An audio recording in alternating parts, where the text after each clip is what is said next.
Alright, hey guys. I thought I'd keep you waiting for another day, but then again, you know how I am with you guys. So, I just wanted to create this video to kind of share my top 10 superhero films. So, for most of you guys who have tuned in, you barely know me, both as a person and as a channel, because I'm clearly a new channel. So I understand that you may have your opinions and expectations, and I may not be able to fulfill all of them. So while we had some good time ranting over Avengers Endgame and getting to know each other, I want you guys to get to know me in a slightly more deeper level. The same way I want to get to know you guys. So I'm going to create this video to discuss my top 10 superhero films very casually, and I want you guys to comment on your top 10. And that way we get to exchange our opinions and see how each of us perceives a film differently. Because obviously, films are all rated by majority. So if 100 people like one film, that automatically makes that film better than the other. But that does not necessarily mean that the majority decision is always going to be the right one. So I'm open to opinions about how you may have an underrated film that you think is good, such as, like, let me just give you an example. One of it is Blade. Blade is an unpopular opinion of a film because it was made in a time when superhero films were not really famous, and therefore its overall commitment, the budget, the acting and all was very mediocre because people did not really expect superhero films to do well at the time. Today, however, the investment that has gone into superhero films makes it a whole other thing for all of us. And so some people actually think that Blade was actually a good film, and some may agree with you, some may not, but I do not say that you are wrong about it, because that's your opinion. I respect that, and I will try to see the best in your ideas. So I'm about to give you my top 10. I hope you guys enjoyed. Once again, if this is your first time here, welcome, welcome, welcome, welcome, welcome. And without further ado, let's start off with Superman 1978. So everyone talks about how Iron Man is the father of the MCU, blah blah. Well, for me, this is the film that started the modern day superhero films, because this was a big budget film. It had a fantastic actor who pulled through several other films, single-handedly carried some of the movies. And these movies had a great cast. In fact, it wasn't all about Christopher Reeves. They had a good villain. The Lois Lane was good. The supporting cast, in the Daily Planet, all of these were all wonderful things to see. Superman was a beloved character, fighting in like the all-American way, and so on and so forth. And though it was cheesy for a lot of people internationally, Superman has turned out to be one of the not just pioneer, but like the most famous superhero of all time.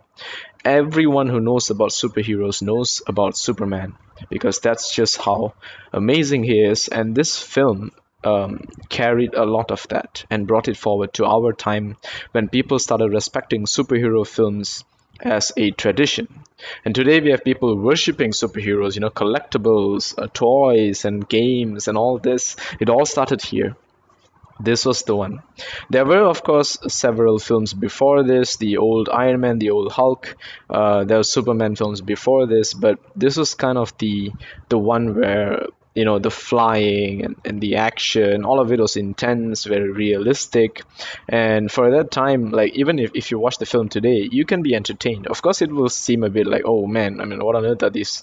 There's no computer graphics involved, but the talent that was used to create the scenes that would have otherwise taken CGI was amazing. The dialogues was amazing. The actor was amazing. If you guys have not watched this film and you're a superhero fan, I suggest you seriously watch this before you go any further, because this was the father of it all for me.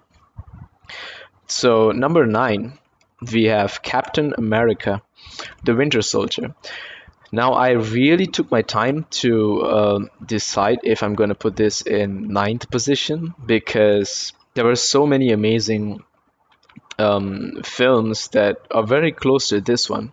And although personally I like this film because it seems very realistic, overall as a superhero film, it had many things that um, you wish were shown but not really shown.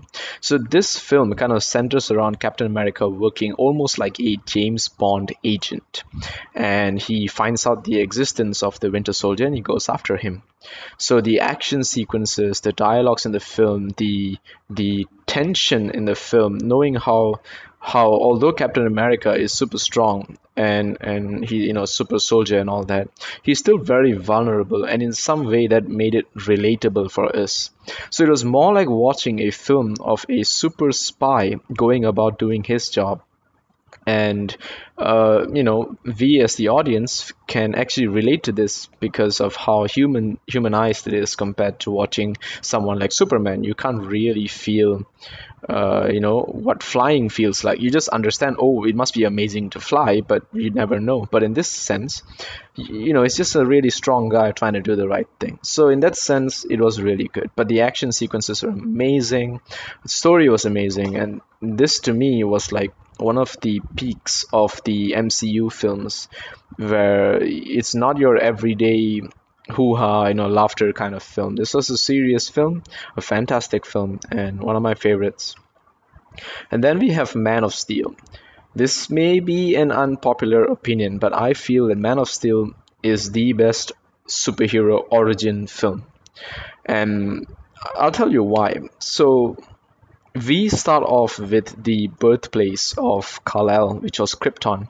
We get to see a bit of Kryptonian tech, a bit of Kryptonian law, how the feudal lords of different parts of Krypton are coming together. We get to see the planet crumble, and then Kal-El being, flown to Earth in this spaceship.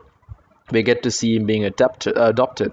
We get to see him being raised, and all the difficulties a superhuman goes through in his childhood. These are things you don't get in many superhero films. Of course, Batman lost his parents, but he was not born with superpowers. He was just an ordinary guy until he decided to put on the mask.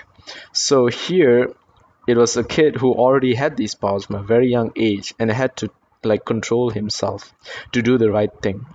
So Superman could have gone, evil at any point in time, which the movie Brightburn may show. If you guys haven't checked it out, you should watch Brightburn. I think I'll be going for it tomorrow or the day after, so I will definitely be making a review on that for you guys. I really hope it's a good film because the trailer looks really cool. So knowing that you're a child with all of these superpowers is literally every child's dream. But the fact that it comes along with so much responsibility is the difficult part. So Man of Steel was one of those films that I felt very emotionally attached to because it kind of really captures the moment between father and son, mother and son, the child, like the school scenes and all that. And as he grows up to be a young man, he, as Lois Lane says, he always has the tendency to do good no matter what. Even if he tries to keep himself, in hiding, somehow or other, he feels that he should come out and do good, and that's what really makes Superman Superman. And then, of course, a lot of people felt that the fighting scenes were too draggy, and they were too like a lot of unnecessary fights and all that. But here's the thing: in a real situation, these Kryptonians could clearly fight forever. Like their energy supply is near infinite, and they could be fighting for like 50, 60 years, and nothing's going to stop them. So the fact that we got fight scenes that lasted for an hour, it's actually wonderful to see nonetheless, because we got to see a lot of course, parts where Kal-El is trying to understand how these Kryptonians are invading and what they're trying to do. And then there's also humans trying to understand what these Kryptonians are doing. And then you finally see Superman working together with the American army to try to stop these people. And you get to see scenes of him meeting his original father, trying to understand how Krypton was and all that, and then question his morality, his sense of belonging, and then finally stand up against all that to be the Man of Steel, the one that we so look up to. And yeah, I'm gonna stand with that. It is for me the best superhero origin film, and the fight scenes at the end were amazing.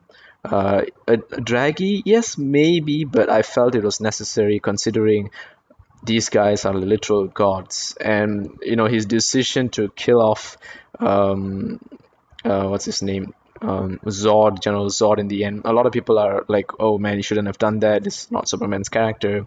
But to me, that was absolutely the right thing to do, considering Zod literally says he's never going to stop. And if Superman does not kill Zod there and then, he is literally going to kill some people. And he would have just started with those people in the building. So this was a very holistic film from start to end, developing, growing the character to the Superman we had in the following film. And then we have X-Men Days of Future Past. So this is number 7. And this was my favorite X-Men film. One of the best, like one of the most intense X-Men films, most entertaining X-Men films. It had so much in it. It has such a fantastic cast, introducing to us a whole new set of cast, for the past and the future, thus expanding the entire X-Men cinematic universe as a whole, which was really amazing because there were a lot of people, X-Men fans, who were wondering what's going to happen once, the X-Men grow older. They definitely got to change the cast and everything. And this film kind of, excuse me, this film kind of, actually continued that chain of events and brought forth an entirely new cast. We saw such cool scenes with the new Quicksilver. We got to bring in a new Professor Xavier, a new Magnetos. People. These are people who we immediately took a liking to once we saw them in the film. And from the part when the Sentinels attacked, to the time they traveled back to try to stop the assassination, and then back to the present, it was all one amazing chain of events. Once again, this was a time travel film where time travel was actually taken properly, not like the Avengers Endgame film where it was all a mess. In this film, it was taken well, and they kept it very simple, yet very, entertaining. So, yep, X-Men Days of Future Past is number 7 for me. Number 6, The Guardians of the Galaxy. Now, I know there are some of you who are big Guardian fans, and then some of you who are not Guardian fans at all. Well, let me tell you the way I see it. The reason I put this in number 6 is because this was kind of the in-betweener for me of all the top 10 films that I have. This was a film which I didn't know much about. I honestly knew that there were superheroes called the Guardians of the Galaxy, but I had no idea about who they are and what they are like. But I watched this film and well, it was amazing. They introduced these characters in such a fun and energetic manner, and they kept the same tone throughout the film. There was no contradicting like roles, no strange choices by the characters. Everything kind of made sense and fell into place. And the tone, the music of the film, the atmosphere, it was a very intense sci-fi film. It showed a lot of intergalactic tech, planets and spaceships. I personally really enjoyed this film, and to the very end, it kept it cheeky and cheesy and funny tone. And this was a film that, in its core, is comedy, and it was a fantastic comedy action, superhero film, which shows about these bunch of misfits actually coming together to save the galaxy, as they call it. And they barely even knew they did it, and they ended up together in that kind of a role. And these are the only bunch of misfits who I really approve as superheroes, because for me, being a superhero is really about doing the right thing and saving people, which is why I didn't I'm just going to tell you straight off, I didn't include Deadpool here because Deadpool's movie is more of a personal vendetta. And although I did put it as an honorable mention because, of course, it was a good movie, it was a fun movie and a great movie, but it was not really a superhero film for me. because at the end he's just going after someone who pissed him off, instead of understanding the fact that he could be helping so many other people, but it was just a narrow scope. So in this film, of course, the scope in Guardians of the Galaxy, I mean, of course, the scope is also quite narrow because the Guardians don't know about Earth and other planets, but they are still doing their part. So it was a really fun, energetic film. Number five, another unpopular opinion, BVS, Batman vs Superman: Dawn of Justice. Now, I know there are a lot of you who hate this film, and I'm going to be honest, it is not really a film that that I understood when I first watched it. So I watched this film in IMAX 3D, and visually it was amazing, but I felt that the pacing of the film was really odd for a superhero film. And as I went back to rewatch the film, I realized how amazing the film actually is. And then as time went on, I found out why exactly it was kind of a turn off for me. And one of the reason was because of the MCU. The reason I felt it was because of that is that the MCU always brings this very high energy comedy, fast-paced kind of films that we fail to appreciate the cinematic entertainment of what a comic book film can be. So BVS is actually a very comic book like film. If you watch the shots that we get to see in the film, there are a lot of throwbacks to comics that we have known, such as the dark, the original Dark Knight, a lot of Batman comics and Superman comics. I don't really have them top of my head, I'm sorry, but kind of the Golden Age Superman scenes as well. There are certain things that I felt were very kind of relatable. And at the same time, it was very realistic. Like people were saying stuff like, "Oh, why did Jimmy Olsen have to be some CIA guy? Why did he have to get killed?" But here's the thing: why did Superman have, why did Spider-Man have to be, Tony Stark's junior? Why did he need Tony Stark as a mentor? It's still against the way Spider-Man is in the comics. So people don't question that. People are questioning why Jimmy Olsen is different here. It doesn't make sense. So it's up to the director how he wants to take these characters and how he wants to use them. And if the MCU can do whatever the hell they want with their characters, like forcing Vision and Wanda's, romance, having an absolutely useless romance between Thor and Jane Foster just for the sake of fan service, because in the end it's pointless. Jane Foster never showed up after that. She never showed up since Ragnarok. So that was over. So here, having needing to kill off Jimmy Olsen at the start felt understandable because they just felt they don't need Jimmy Olsen, because this was not the Superman that people watched in the previous films.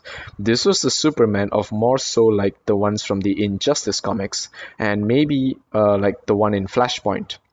So this was a much darker take, and a lot of people who have not read these comics can't seem to relate to that because they don't understand what on earth they were watching. And there was also those who've been outpaced by the feeling, the emotions in the Avengers films, that when they came to watch this, they were like, "Oh, wait a minute, what am I watching?"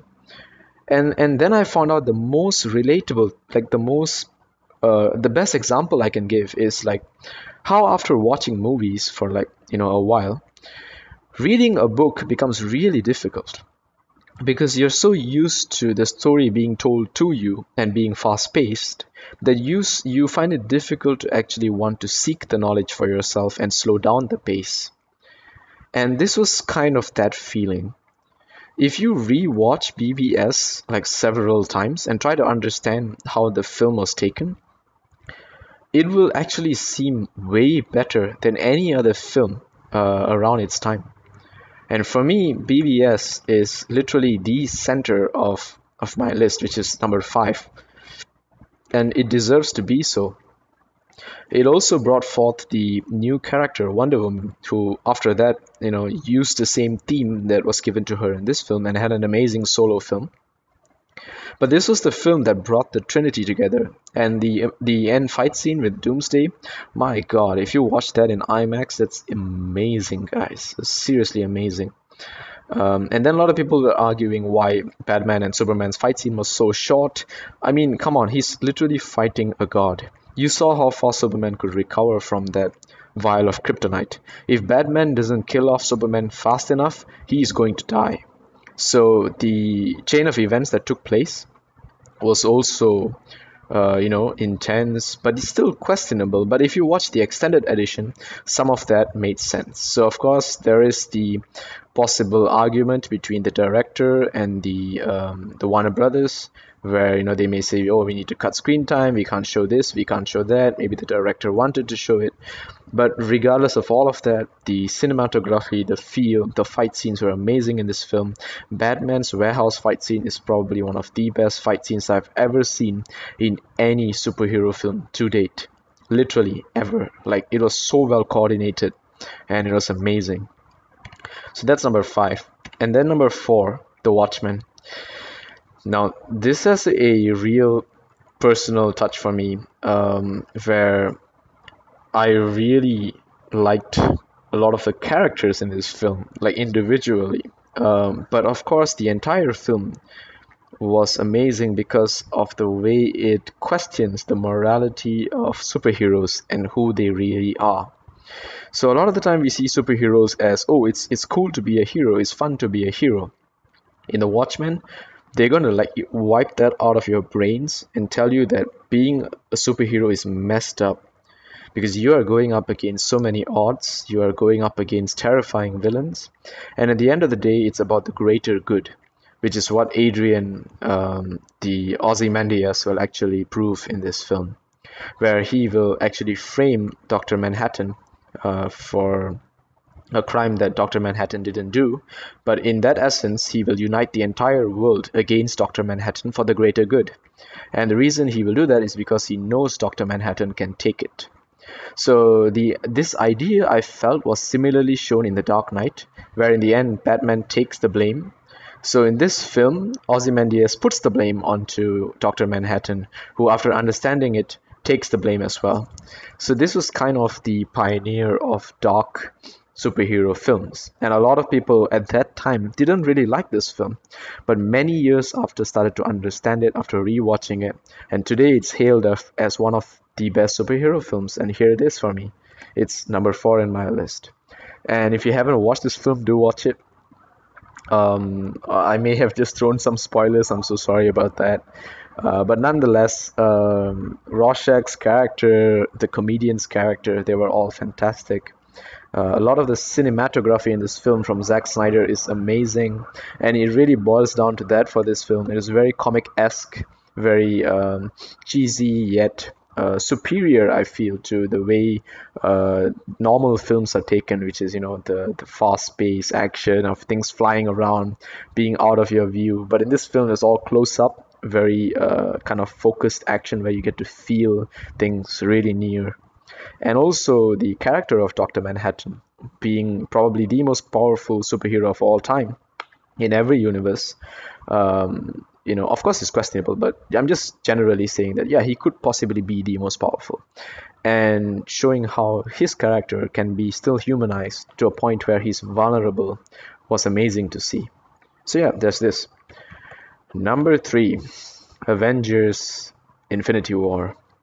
And now I know a lot of you MCU fans may have been flaming for my past few films, but don't worry, I've put this up here because it deserves to be so.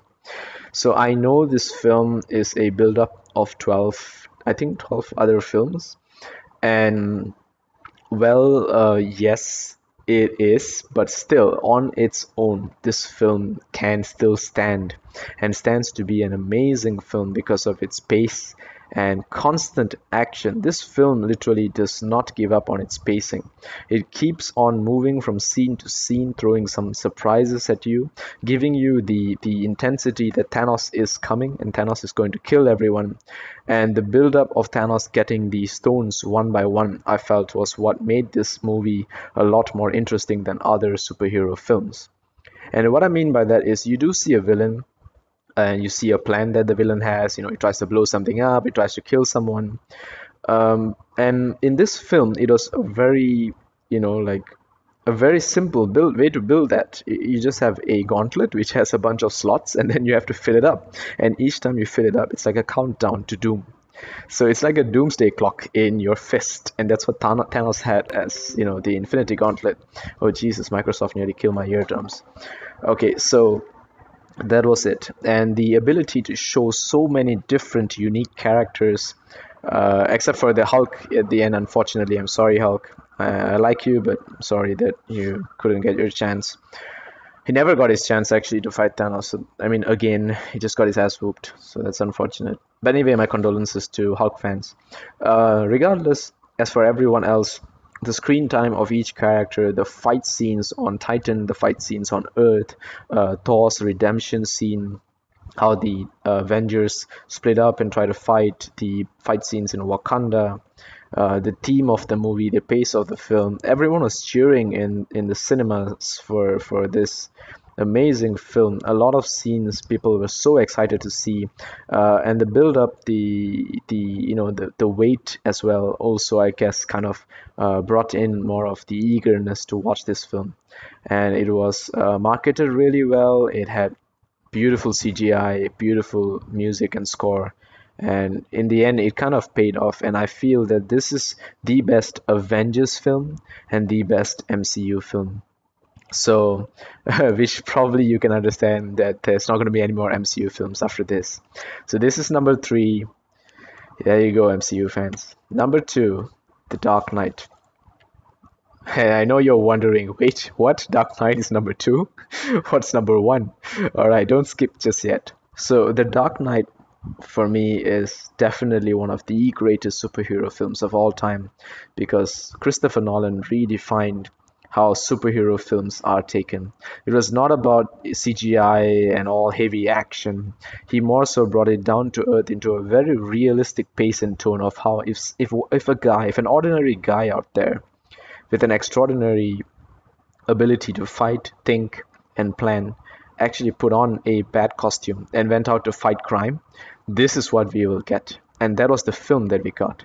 Very realistic. The Tumbler's design, it was so contradictory to the original Batmobile, but we understand that it was designed for purely for like function, for power, and it makes sense because that's the only kind of vehicle that can actually like trample other vehicles, like speed up and not be afraid to crash into things. Whereas if you actually drove something as small as the Batmobile, that's like a suicide mission.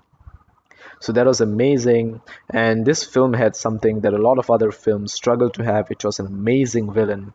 Infinity War had an amazing villain, but it relied kind of too heavily on that one single villain because we had too many superheroes, and one villain I felt kind of didn't really balance things out because the Black Order was not really that significant. Whereas in this film, it's literally one versus one. It's the Joker versus the Batman. We got some other side characters, of course, like Jim Gordon and Two-Face, but their roles were still like kept as side characters when the main focus was still between the Batman and the Joker. So this entire film was purely the Batman and the Joker showing both of their talents and skills, trying to face off each other, and we got an amazing film of planning, mystery, wonder, the pacing, cinematography, the kind of very natural lighting scenes of when they fight through the streets, when they take on each other, in the fight in the kind of like tall tower building, when Batman goes up against the SWAT squads, and then the bank robbery scene at the beginning. Everything just felt like near perfect. It was so well taken, so well paced, and of course, if you go really deep down into the film, you'll see some mistakes. But hey, which film does not have mistakes, right? On top of all the mistakes, it proved itself to be an amazing film, very realistic, and I know for some of you it is the best, and it is a popular opinion of being the best film. For me, it's number two. Let's go to number one, guys.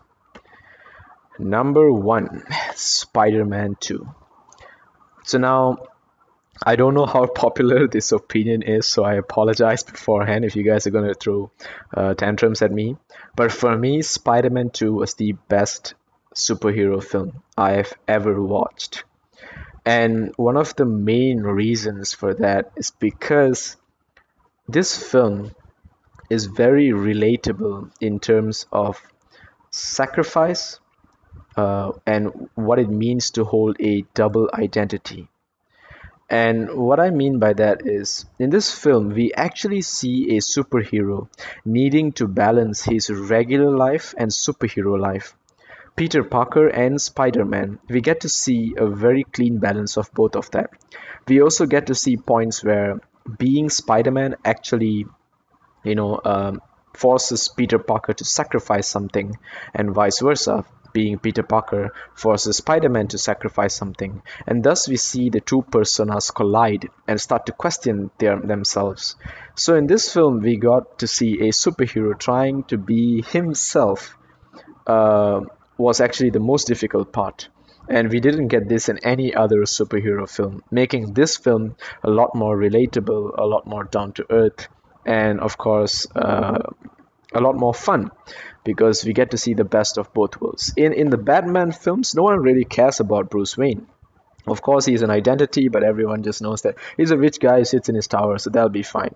In the Superman film, Superman is a ghost, like Clark Kent is a ghost most of the time. Even in his daily planet job, I don't know how they allowed him to like go out more than half the time, which is really weird though. But yeah, he manages to pull that off. But for Peter Parker, it comes at the cost of his job when he tries to save like someone on the streets and then deliver pizza, and then also trying to save some people in like a robbery, and then he misses out on Mary Jane's play, I believe. And then finally, he has to sacrifice his own identity to save people on a train, and also to fight Dr. Octopus to convince Otto Octavius that there is still good in him. So this was truly a very beautiful film of Peter Parker trying his best to be Spider-Man and be Peter Parker at the same time. Also, the dialogues in this film are very memorable, and the action scenes in this film were amazing. Like until today, if you watch the action films, they are all amazing. Some of them not so realistic, I agree. I pointed out this to my friends last time, which was the fact how Spider-Man can punch Otto Octavius, but Dr. Octopus can actually take his hits. Like they would literally feel like a car moving down your face, but somehow or other he can take those hits. But when Spider-Man punches the wall breaks. So I don't know if Doctor Octopus's arms actually make his face as hard as rocks. But that's the only unrealistic thing that really sticks to my mind. But besides that, the action films when this movie first came out were amazing. The way he fights on the train, dives through like the bridges to jump back on the train, all these things just are such memorable scenes. And there were so many like reconstructed scenes in the comics as well that actually came from this film and the film before, which was Spider-Man's inverted kissing scene. And then also the fact that we get to appreciate one of Marvel's like most beloved heroes, Spider-Man, and there are a lot of people who think that Toby is not that great because they don't like him for what he is or what he looks like. But he was the real Spider-Man. He was the nerd Peter Parker, who kind of found his way to be the superhero that New York actually deserves. And we see him actually doing his job, like saving a lot of people, and it's very different to the new young Spider-Man now, who barely gets a chance to save anyone. He looks like almost jobless because the Avengers exist. So yeah, this is my number one pick. And before you downvote it carefully, he's a hero. So yep, that's it from me, guys. Thanks for watching. Let me know your top 10. I really look forward to seeing it, especially after Endgame. I want to see if there's like any new ideas and new opinions. So yep, that's that. I'm just going to give you guys my honorable mentions, which is Blade, the 1998 film, the 2008 Iron Man film, the 2012 Avengers film, Logan, Deadpool, and The last two I wrote down are Doctor Strange and Black Panther, but I guess I will cancel out these two films. The reason being because it didn't really feel as a holistic superhero film, knowing that they didn't really, like save anyone. They were just there to build up for other films. So there is unfortunately that. So yep, that's it from me. Um, till next time. Adios.